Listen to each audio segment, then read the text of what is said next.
Welcome back, Towners. Today we're going to make a pork tenderloin with a jalapeno cilantro lime marinade slash dipping sauce. Let's get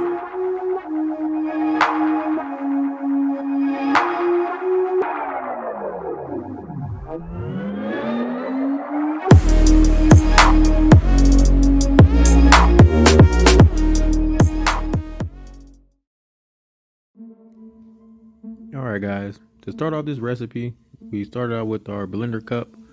We went ahead and took a whole bunch of cilantro, cleaned it up, washed it off, got all the dirt off of it, and smashed that into the bottom of the blender cup.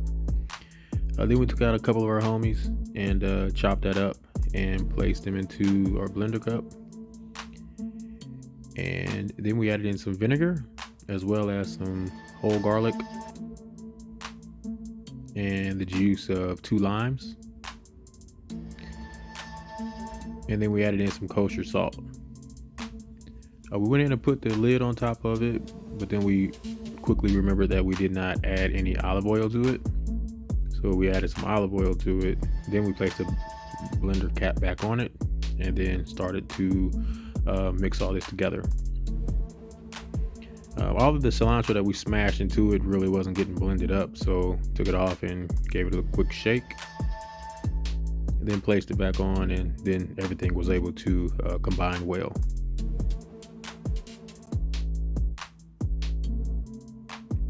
This is what our cilantro, lime, jalapeno marinade mixture looked like after we took it out of the blender. Now here we have our pork tenderloin. This was about a 4.5 pound pork tenderloin. We went ahead and took it out of the bag, cleaned it up, cleaned all the juice and everything that was in the bag off of it, and cut it in half. And then we placed that into a large gallon size plastic bag, Ziploc bag. And we went ahead and poured half of the marinade over top of the pork tenderloin. From there, we went in and just closed the bag up and just tried to massage it and rub the marinade all over as much of the pork tenderloin that we could.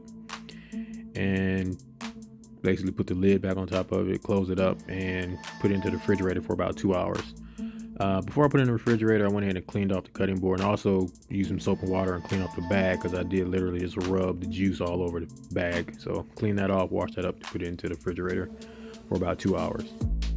We were ready to put that on the grill, but when I started up the grill and everything, came back outside and realized that it cut off on us. All right, guys.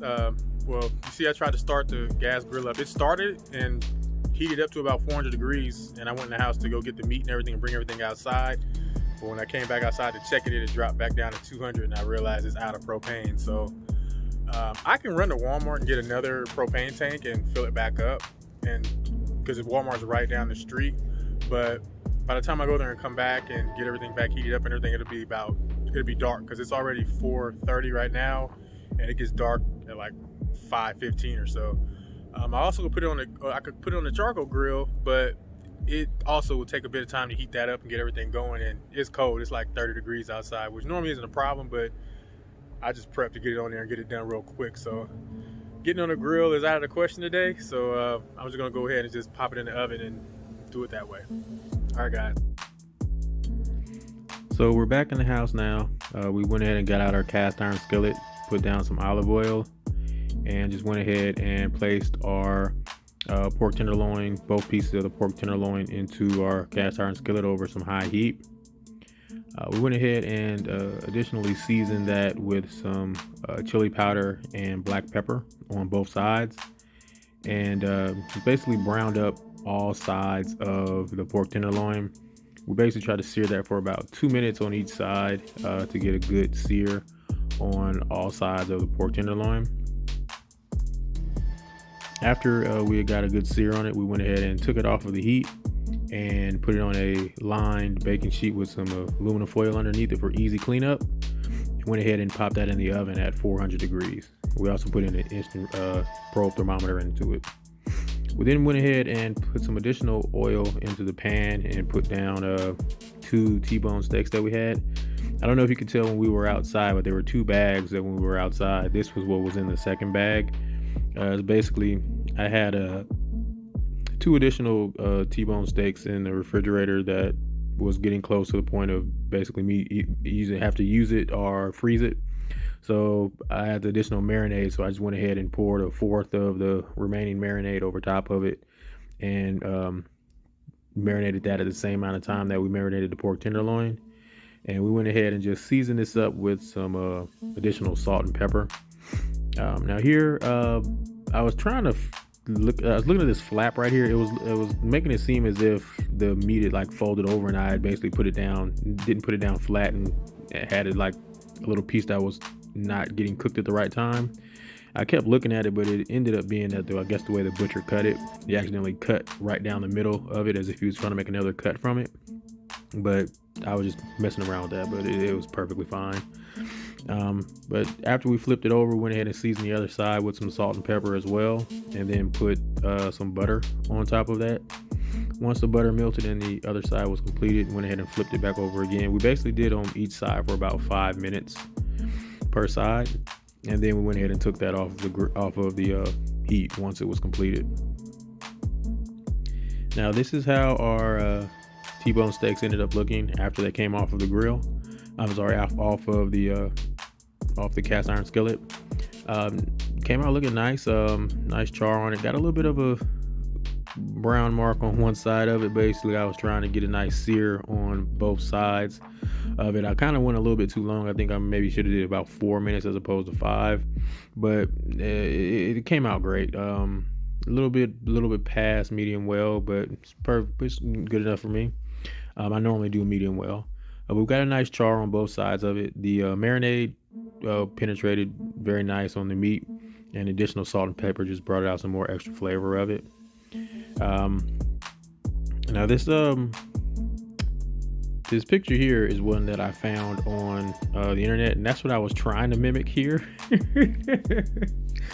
I tried to mimic that picture and just cut up the T-bones. I was like, that's a pretty cool picture, so I tried to cut it up that way. I did an okay job, but I think if I wouldn't have cut off that piece for the taste test, it would have looked a little bit better. And here's this T-bone just completely off, but it kind of looks a little like operational-ish, but hey, I tried to do something different.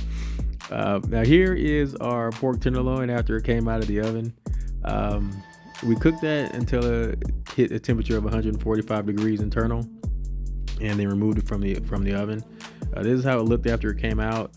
It has nice color on it on all sides from grilling it. I'm sorry, I keep saying grilling it. We were trying to grill it, but we didn't. Nice color on it from all sides from the browning that we did in the cast iron skillet before we put it in the oven. And the little greenish tint that you see there, that's basically the marinade that didn't it penetrated the meat very well. It's just, you can still see some of that color on it from the cilantro, all the cilantro that we added to it. Now here we are cutting it up. I should have probably sliced this on either the cutting rack, the baking rack that it was on, and I also probably should have used a serrated knife because it was basically just sliding all over the plate that we were using. I probably also should have used some tongs, or not some tongs, but like a carbon forker. But hey, we're using what we got here. But this came out very nice as well. You can see the marinade from the outside kind of coming through on some of the cut marks. The marinade did nice job penetrating the meat. You can see it's still nice and juicy here. The flavors were nice. The jalapenos added a bit of a kick. It mellowed itself out, so it's not overpowering or a lot of heat on that. My wife couldn't tell the difference in that really. The cilantro added a nice flavor to it, and the lime juice helped to soften up and tenderize the meat while it was marinating. This came out very nice. I definitely saved some of this marinade because I used the marinade as a dipping sauce as well. Here we are just doing a little taste test for it. Taking it off of the slices that we had. You can see the fork going through it very easy. This is very soft, very juicy, and I really like this. Want to try some different recipes and things with the pork tenderloin. We basically plated this up with some of the pieces of the T-bone steak, some of the pork tenderloin, pour some dipping sauce over top of it as the marinade as a dipping sauce, because nothing was in it that couldn't be cooked or used raw. And if you guys like this recipe, please feel free to let me know in the comment section below. And as always, thank you guys for watching. Enjoy. Enjoy. And please subscribe. Enjoy. Hey guys, as always, please like, share, and subscribe. If you have any questions or comments, please leave them in the comment section below. All menu items are listed in the description box. And thank you guys for watching.